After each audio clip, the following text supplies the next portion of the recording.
કે એ સરકારશ્રી પાસે આટલું મોટું માધ્યમ છે, સબસિડી આપે એ બેને આંકડાને બેલેન્સ કરવામાં આવે તો કદાચ હું જે કહેવા જઈ રહ્યો છું એ રકમની દ્રષ્ટિએ સરકારને સસ્તું પડે અને ખેડૂતોને પણ પ્રોપર મદદ થઈ શકે. તો પહેલા તો મારું સજેશન એવું છે, કંપનીઓના જે બટાકા છે એ તો ખેડૂતો પાસેથી કંપની એગ્રીમેન્ટ કરીને ખરીદે છે પહેલા જ દિવસથી.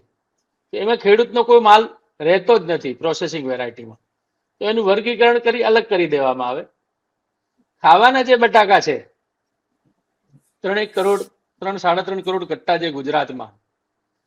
કારણ કે યુપીની જે આપણે ચિંતા વ્યક્ત કરી તો યુપી આખા ભારતનું 50 થી 52% બટાકાનું પ્રોડ્યુસર છે.